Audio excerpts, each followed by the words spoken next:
Sejarah kekristenan di tanah Batak. Suku Batak adalah suku bangsa yang menempati wilayah utara Pulau Sumatera. Suku Batak merupakan salah satu suku di Indonesia yang mayoritas beragama Kristen. Jika dipersentasekan, orang Batak beragama Kristen mencapai kurang lebih 80%. Saking besarnya, suku-suku lain sering menganggap orang Batak pasti Kristen. Banyaknya orang Batak yang beragama Kristen adalah peran dari para misionaris di zaman kolonial dahulu.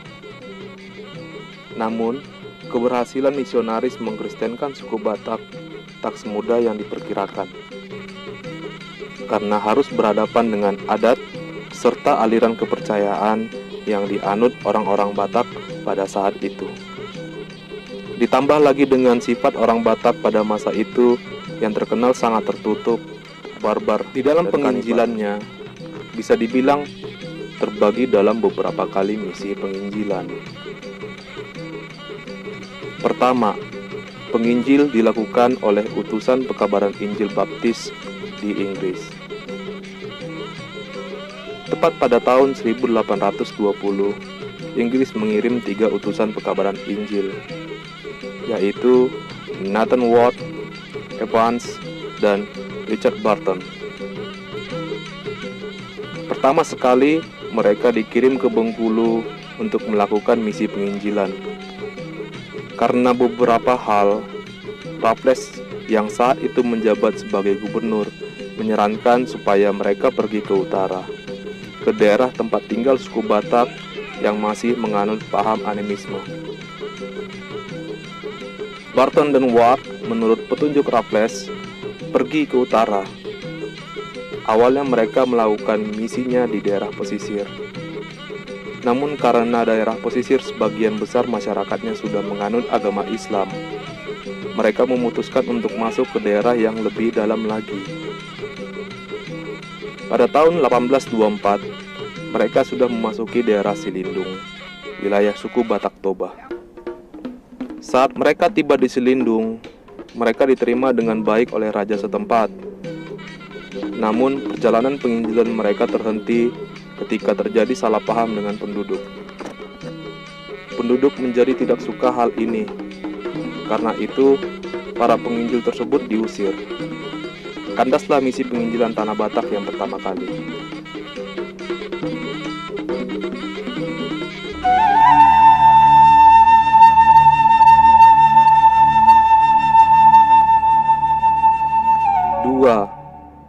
Penginjil utusan American Board of Commissioner for Foreign Mission.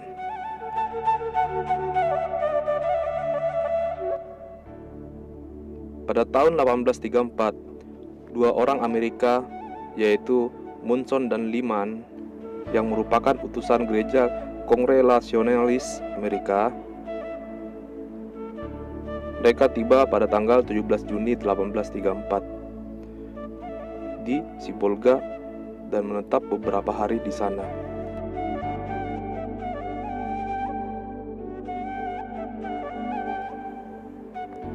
Pada 23 Juni 1834, mereka berangkat menuju pegunungan Silindung. Dalam perjalanan, ketika tiba di pinggir lembah Silindung pada malam hari, mereka dihadang, ditangkap, dan dibunuh di dekat Lubu Pining. Pembunuhnya adalah Raja Panggalamei, yang merupakan raja di Pitubosi yang tinggal di Singkap. Ia membunuh bersama dengan rakyatnya.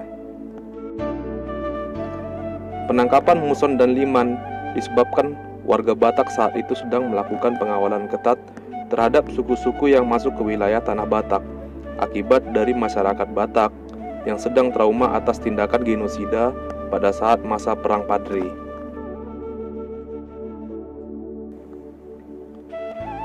Raja-raja Batak saat itu memerintahkan menangkap dan membunuh suku-suku asing yang tak bisa berbahasa Batak. Akibat minimnya pengetahuan Muson dan Lyman, baik kepada budaya maupun bahasa Batak, mereka pun akhirnya dibunuh dan mayatnya dimasak serta dimakan bersama-sama rakyatnya di tengah-tengah pasar. Maka kandaslah misi penginjilan yang dilakukan Muson dan Liman.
Ketiga, penginjil utusan Rennes Mission Angel Staff atau disingkat RM.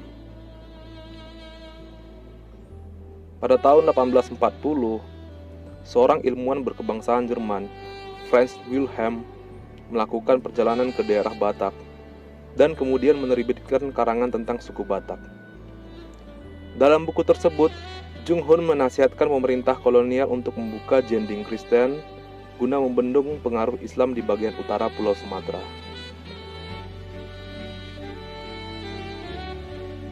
Karangan tersebut sampai ke tangan tokoh-tokoh lembaga Alkitab di Belanda hingga mereka mengirim seorang ahli bahasa bernama Neubronner van der Tuuk untuk meneliti bahasa Batak dan untuk menerjemahkan Alkitab.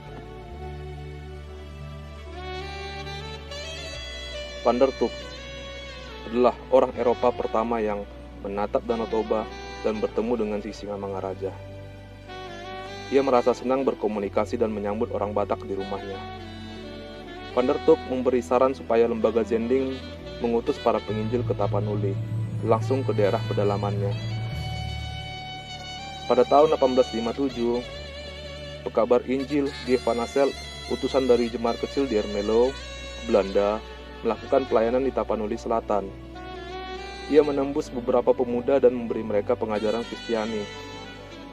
Pada 31 Maret 1861, dua orang Batak pertama dibaptis, yaitu Jakobus Tampu Bolon dan Simon Siregar.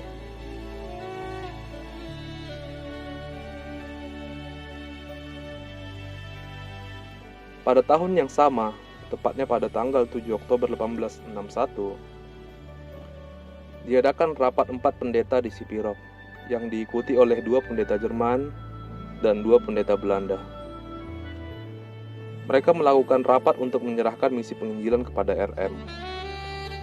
Dan hari tersebut dianggap sebagai hari jadi berdirinya Budaya Kristen Batak Protestan.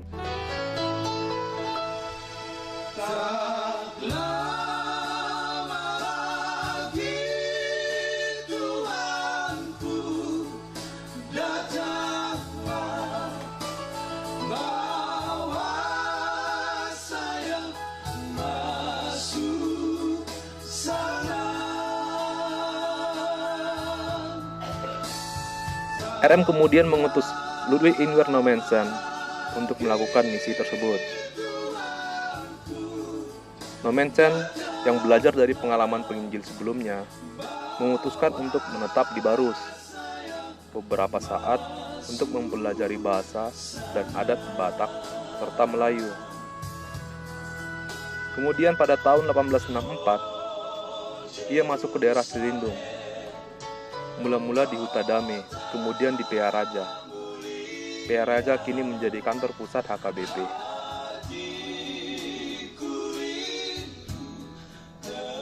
Dalam menyampaikan Injil, Nommensen dibantu oleh Raja Pontas Lumban Tobing.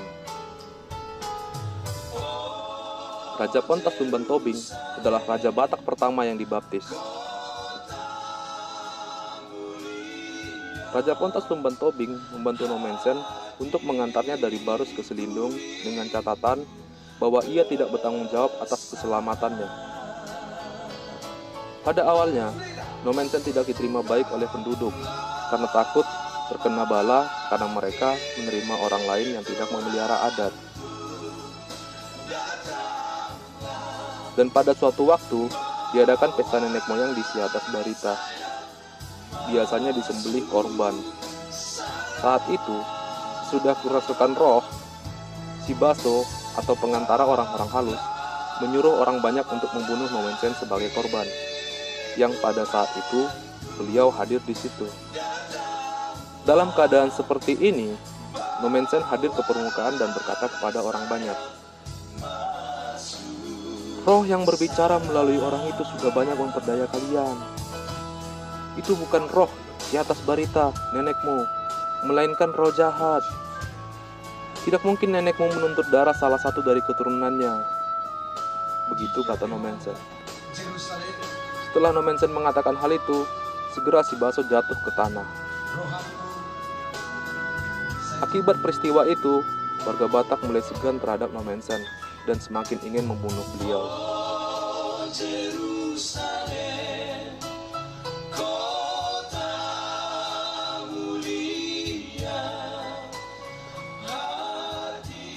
Dalam menghadapi keadaan yang menekan, Nommensen tetap ramah dan lemah lembut, hingga lama-kelamaan membuat orang merasa enggan dan malu berbuat tidak baik padanya. Atas dasar kebaikan tersebut, akhirnya warga-warga sekitar mulai menjadi pengikut Nommensen dan dibaptis menjadi beragama Kristen.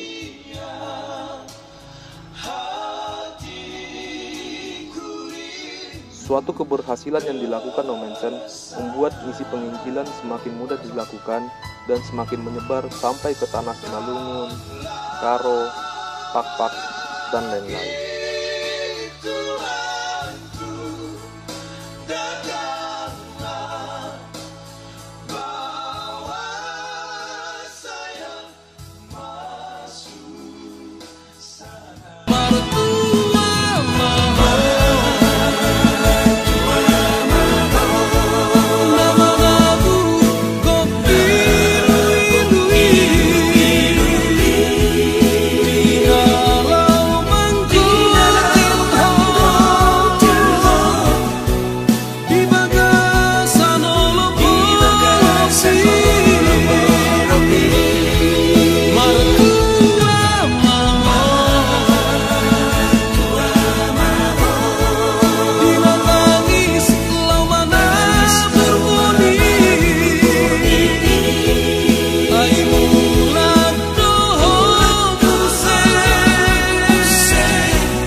Di bagasan las miro